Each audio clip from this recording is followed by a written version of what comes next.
70, 80년. 우리 아버지 얘기 들어보면 엄청 가난했대요. 그러면 난방하는 곳이 부엌 난로예요. 방에 들어가면 5도예요, 온도가.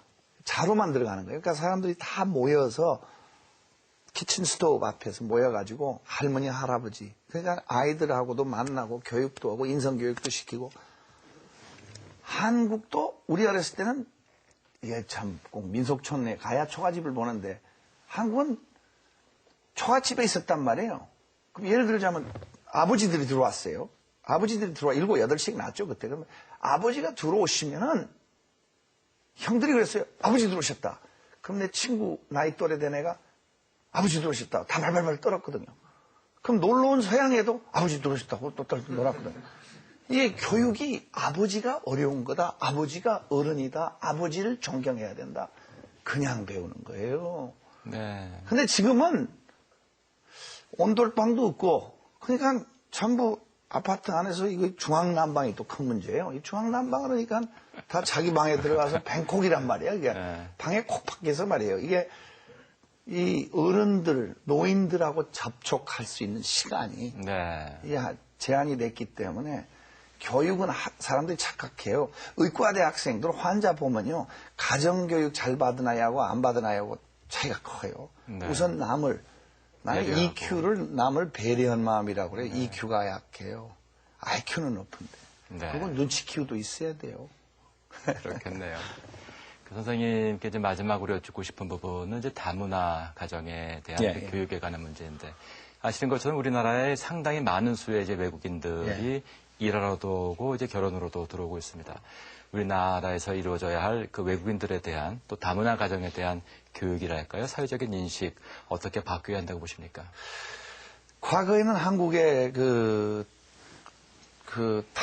단일 민족이다. 이걸 굉장히 강조하고 우리는 뭐 그렇게 생각을 했는데 나는 그렇게 생각해요. 이 결국은 문화 싸움입니다. 문화와 머리의 싸움인데 영토를 이제 앞으로 뭐 점령하거나 그런 것보다 이제 머리가 얼마나 좋냐, 얼마나 문화가 튼튼하냐. 근데 한류 보면 한국 문화가 아주 튼튼한 문화예요. 네. 그것도 증명이 됐으니까.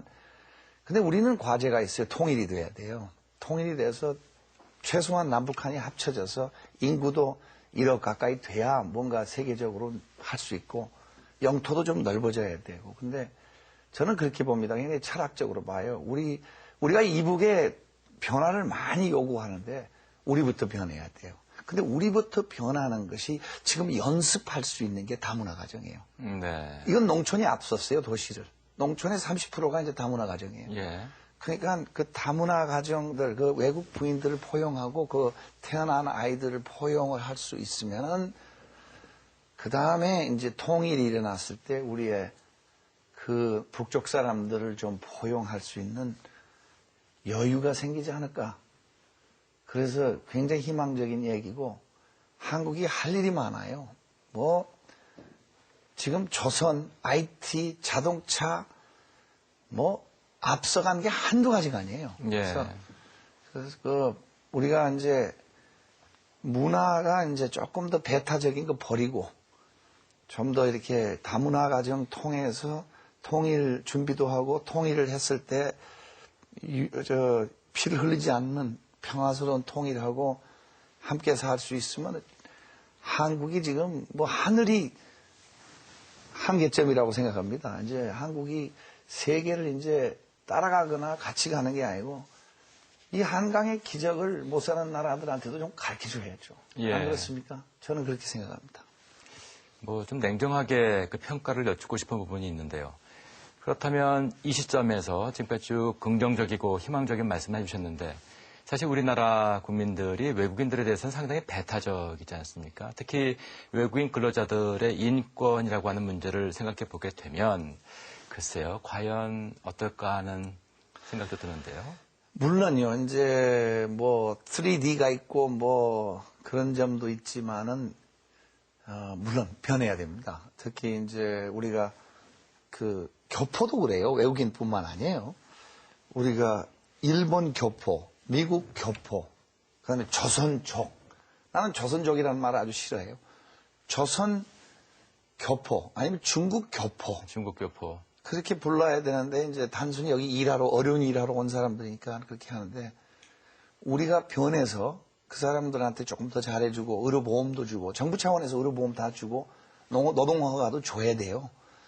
주면은 외국인도 마찬가지고요. 좀 어려운 일을 시키면서 조금만 배려를 해주면은 한국에 나쁘게 될 일이 하나도 없어요. 그게 예.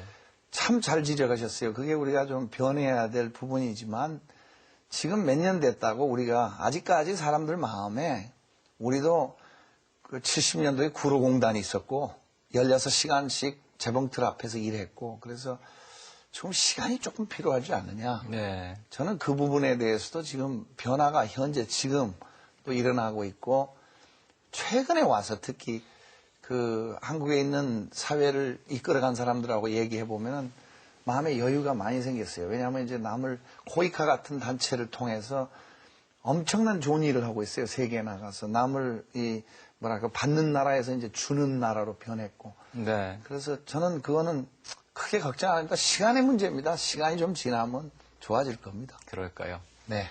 그 외국인들에 대한 여러 가지 또 권리도 조금씩이나마 이제 나아지고 있는 상황인데 그 선생님 국적은 미국입니다만 글쎄요 그 제한된 내용에서 그 투표권도 지금 갖고 계시죠? 예. 제가 이제 이제 국적을 왜 귀화를 안 했냐 질문도 많이 받고 그래요. 근데 이제 물론 귀화를 한 분들 귀한 분들입니다. 한국에도 뭐 언론에 많이 나오는 분들도 계시죠. 근데 저는 이제 미국 국적을 아직 가지고 있는데 이제 사실 영주권이 있어요. 한국 영주권이요? 한국 영주권인데 이제 국회의원하고 대통령 선거에는 참여를 못하지만 이제 구청장 선거, 지방 선거 이런 건 참여를 합니다. 그래서 예. 꼭 투표를 해서 그 표 한 장을 잘 소중하게 투표권을 행사하시 행사해야죠. 예, 그러면요. 그렇군요. 곧 선거가 돌아오는데 할 겁니다. 또 선생님 그 북한의 어려운 아이들을 위한 또 의료 활동도 활발하게 하고 계시죠? 예, 북한에 이제 97년부터 이제 지금까지 이제 이래요. 그 앰뷸런스도 그렇고 그 북한도 그렇고 나는 그렇게 생각합니다.